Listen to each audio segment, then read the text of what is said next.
Well, good morning, Tom. It's the 4th of March today, and I've come back down to the churchyard to see if I can video some old graves for you.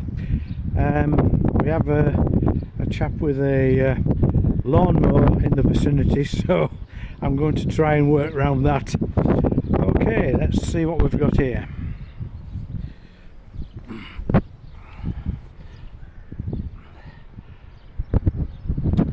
This is Robert Mason, died October the 12th, 1828.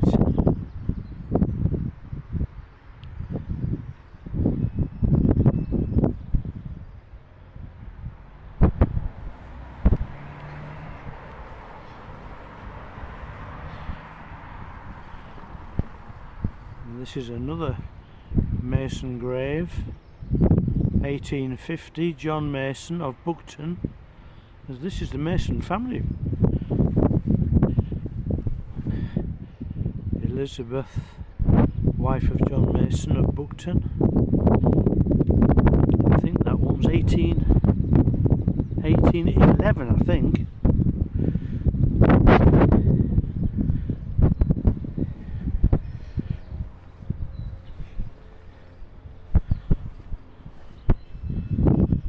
Birders family of Besingby.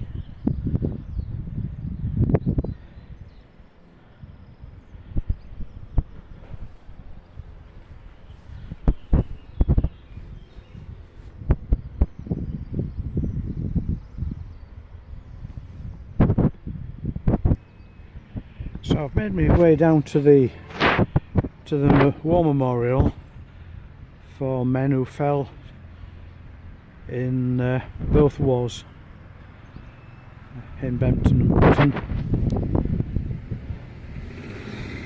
Can't go too far back because the wall's here and I'll end up falling over.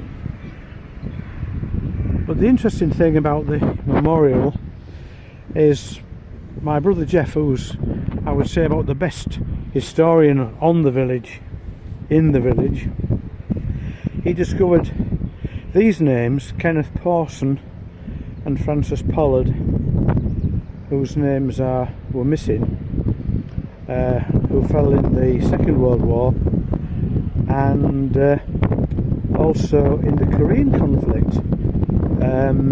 Gordon Thurlow. So he put that right, did Jeff? Well done to him. So I'll just have a little walk around and see what else we can see.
Some of these, of course, have got well weathered over the years.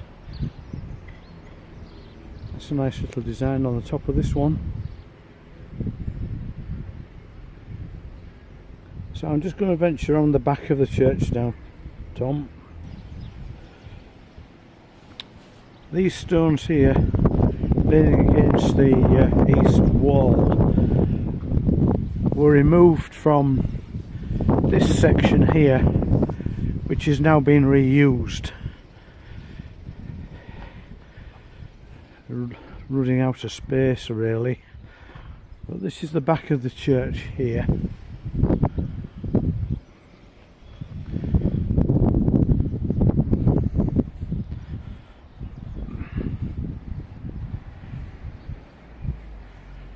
I think the gentleman with the lawnmower's gone across the road to mow the old, what was the old vicarage.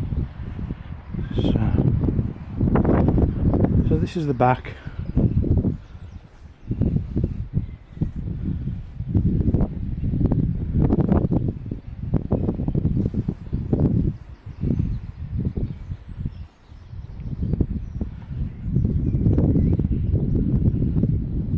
I say these ones are quite recent.